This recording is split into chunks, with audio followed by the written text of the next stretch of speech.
Good morning, I am Sanjuta, assistant professor government law college Pali से।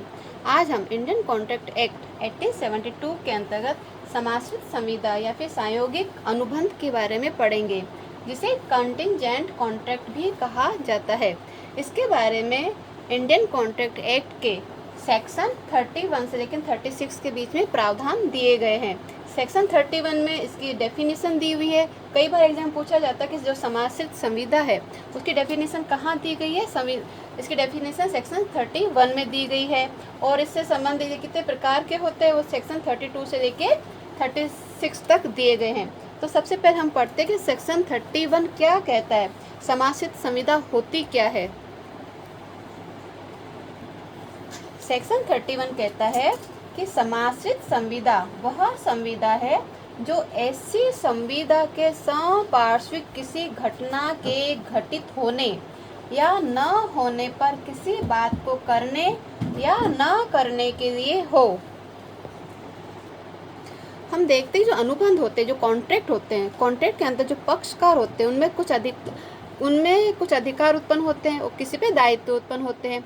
तो कुछ कॉन्ट्रैक्ट में तो जो अधिकार है, जो दायित्व है, उसी समय यानी तत्काल ही उत्पन्न हो जाते हैं, परंतु कुछ कॉन्ट्रैक्ट ऐसे होते हैं कि जो किसी अनिश्चित घटना के घटित होने पर ही पक्षकारों के अधिकार और दायित्व उत्पन्न होते हैं। तो ये जो किसी अनिश्चित घटना के घटित होने पर जब पक्षकार के अधिकार और दायित्व उत्पन्न होते हैं तो इस प्रकार के कॉन्ट्रैक्ट को कहते हैं समाश्रित संविदा या फिर सांयोगिक संविदा। जैसे कि ए बी को कहता है कि वह उसे 1000 रुपये देगा, परंतु कब देगा? जब बी के मकान में आग लग जाएगी। तो यहाँ पर ये जो कॉन्ट्रैक्ट हुआ है ए के द्वारा बी को 1000 रुपये देने का, ये किस प्रकार का कॉन्ट्रैक्ट है?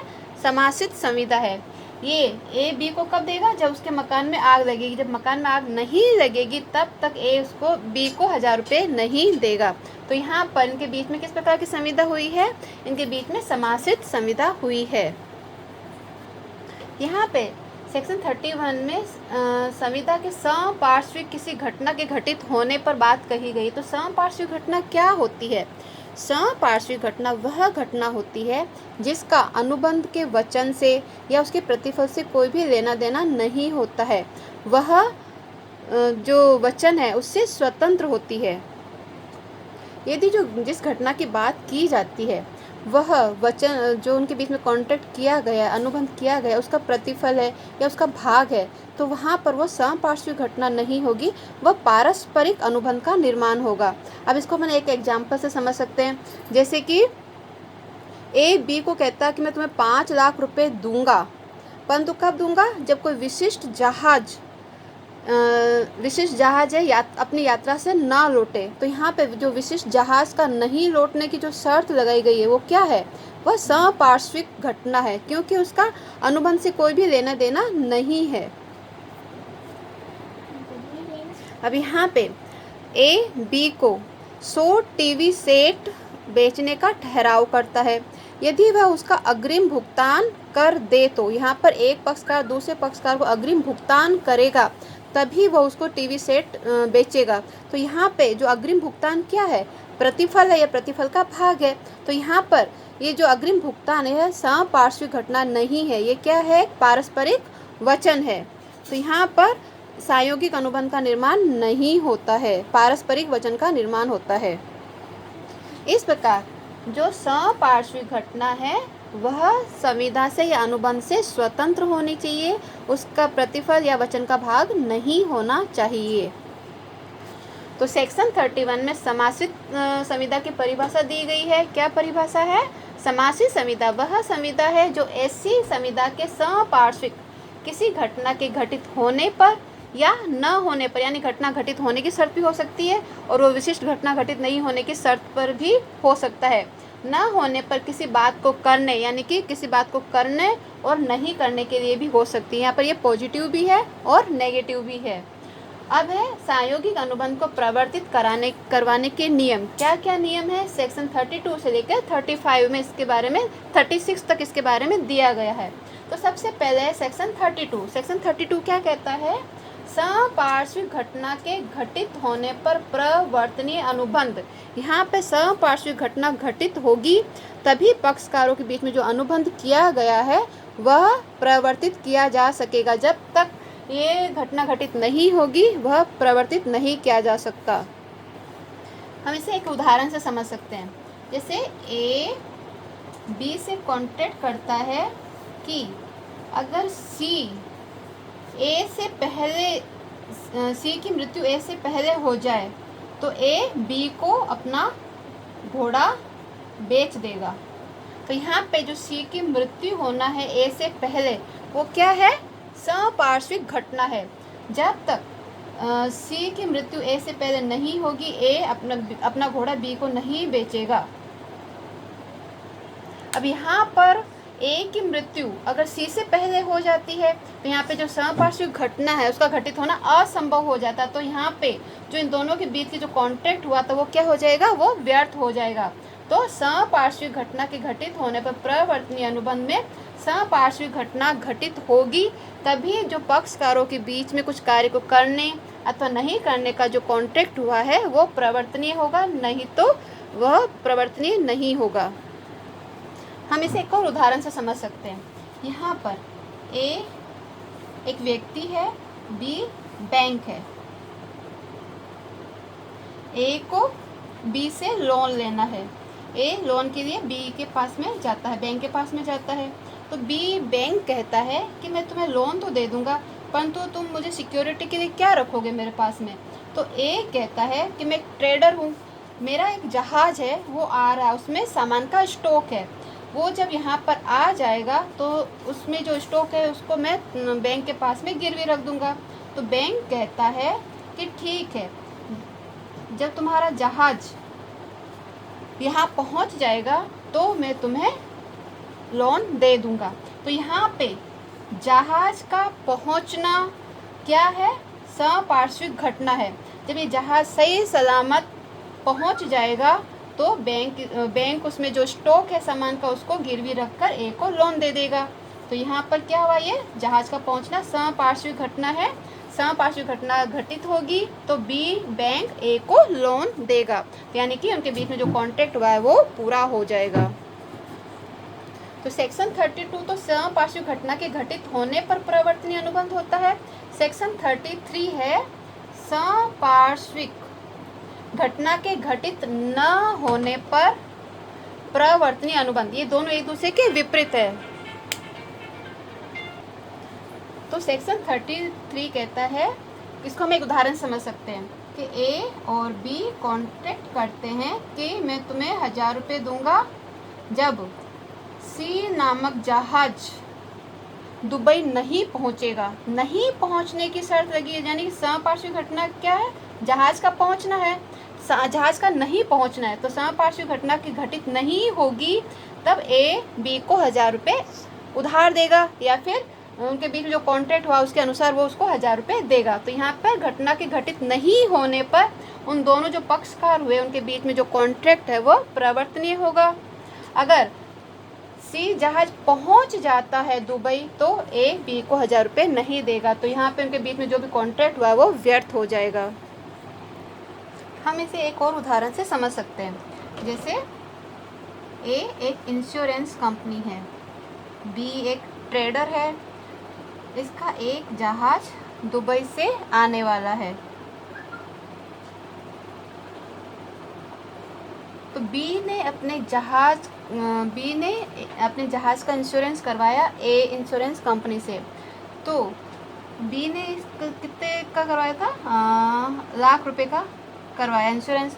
तो जब ये जहाज़ वापस नहीं आएगा, सही सलामत वापस नहीं पहुंचता है, तो जो ए इंश्योरेंस कंपनी है वह बी को 1 लाख रुपए देगी। तो यहाँ पर क्या है?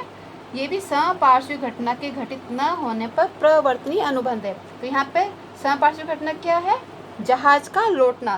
तो यहाँ पे जहाज वापस नहीं आता, सही सलामत नहीं पहुँचता, उसमें कुछ मिस्टेक हो जाती है, कुछ भी उसके साथ दुर्घटना हो जाती है, तो इंश्योरेंस कंपनी बी को 1 लाख रुपए हर्जाना देगी या जितने का उसने इंश्योरेंस करवाया उसकी रकम वो बी को देगी। तो यहाँ पर समपार्श्विक घटना के घटित न होने पर प्रवर्तनीय अनुबंध है। सेक्शन 32, 33 एक दूसरे के अपोजिट है। यहाँ पे घटना घटित होती है तो अनुबंध का प्रवर्तन होता है, यहाँ पे घटना घटित नहीं होने पर अनुबंध का प्रवर्तन होता है। अब सेक्शन 34 है किसी व्यक्ति के भावी आचरण पर निर्भर अनुबंध। इससे हम एक उदाहरण से समझ सकते हैं, जैसे कि ए और बी दो व्यक्ति है। ए बी को कहता है कि मैं तुम्हें 1000 रुपये दूंगा, परंतु कब दूंगा? जब सी नामक लड़की ए यानी मुझसे विवाह कर ले।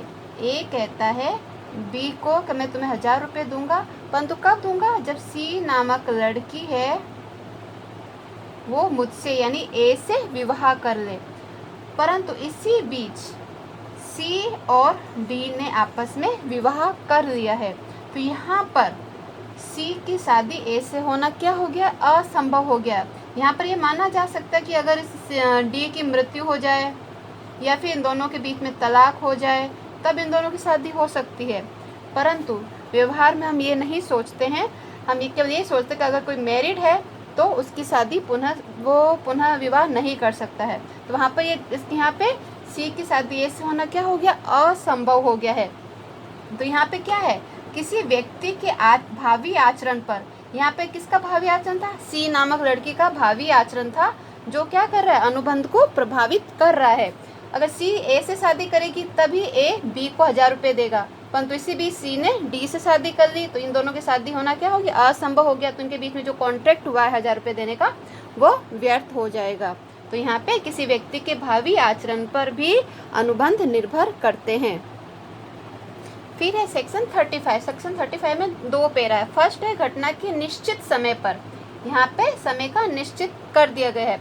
घटना के निश्चित समय में घटित होने पर निर्भर अनुबंध।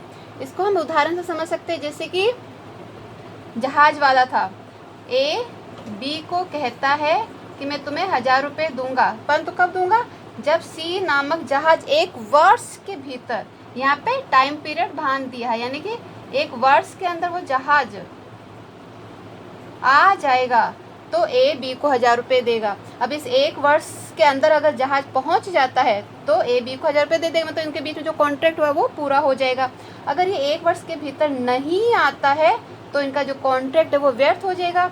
या फिर 1 वर्ष नहीं बीता, उस वर्ष के भीतर ही यानी 1 वर्ष के भीतर ही जहाज नष्ट हो जाता है या फिर किसी कारण से उसका पहुंचना असंभव हो जाता है, तो उस 1 वर्ष से पहले भी इन दोनों के बीच का जो ठहराव है वो व्यर्थ हो जाएगा। तो कब व्यर्थ होगा?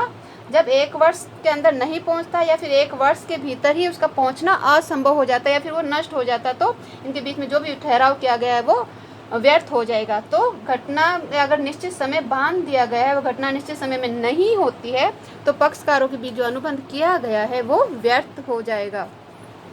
फिर है घटना के निश्चित समय पर घटित न होने पर निर्भर अनुबंध। इसको भी हम इसी उदाहरण से समझ सकते हैं, जैसे कि ए बी को कहता है मैं तुम्हें 1000 रुपये दूंगा, परंतु जो जहाज है सी नामक जहाज है वह 1 वर्ष के भीतर नहीं पहुंचेगा। तो यहाँ पे तो पहुंचेगा तो ए बी को दे रहा था, यहाँ पे नहीं पहुंचेगा तो 1 वर्ष में नहीं पहुंचेगा तो ए बी को देगा। तो यहाँ पे शर्त क्या हुई? नहीं पहुँचने की शर्त लगाई गई है। अब यहाँ पे ये जहाज है 1 वर्ष के भीतर नहीं पहुँचता है तो ए बी को 1000 रुपये देगा।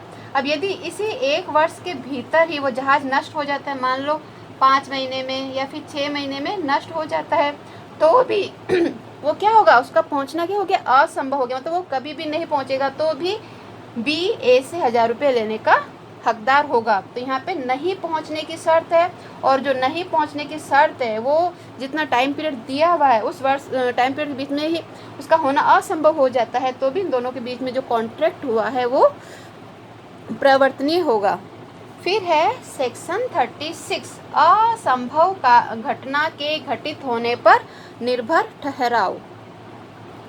सेक्शन 36 कहता है कि जो असंभव जो असमासित घटनाएं हैं उन पर आधारित कोई अनुबंध है तो वो क्या होंगे, वो शून्य होंगे। चाहे ऐसी असंभवता के बारे में पक्षकार को पता था चाहे पता नहीं था, ये क्या होंगे, शून्य होते हैं। सेक्शन 36 यही कहता है असंभव घटनाओं पर कोई कार्य करने की शर्त है या न करने की शर्त है, इनके आधार पर जो समासित करार किए जाते हैं वो क्या होते हैं, शून्य होते हैं। जैसे कि समांतर लाइनों को मिलाने की कोई शर्त लगाई गई है, तारों को तोड़ के लाने की कोई शर्त लगाई गई है, या फिर जादू से कुछ उत्पन्न करने की शर्त लगाई गई है। क्या शर्तें होती है, असंभव घटनाएं होती है जो पूरी नहीं की जा सकती है। तो ये जो शर्तें होती है जो असंभव घटनाओं पर आधारित होती है, वो इन असंभव घटनाओं के घटित होने पर जो निर्भर ठहराव होते हैं वो क्या होते हैं, शून्य ही होते हैं। इसे हम एक और उदाहरण से समझ सकते हैं कि ए बी को कहता है मैं तुम्हें 1000 रुपये दूंगा। कब दूंगा, जब तुम सी नामक लड़की से शादी कर लो। परंतु जब इनका एग्रीमेंट हुआ था 1000 रुपये का देने का, उससे पहले ही सी की मृत्यु हो चुकी थी, जिनके बारे में ए और बी को कुछ भी पता नहीं था। तो यहाँ पे इनके बीच में जो करार किया गया वो क्या होगा, शून्य होगा। तो जो असंभव घटना होनी है उसके बारे में चाहे पक्षकारों को पता हो चाहे नहीं पता हो, ऐसे करार क्या होंगे, शून्य होते हैं। तो आज हमने पढ़ा समासित संविदा या कंटिजेंट कॉन्ट्रैक्ट क्या होते हैं, इसके संबंध में प्रावधान सेक्शन 31 से 36 में दिए गए हैं। सेक्शन 31 में इसकी डेफिनेशन दी गई है, इससे संबंधित नियम सेक्शन 32 से लेकर 36 में दिए गए हैं। Thank you.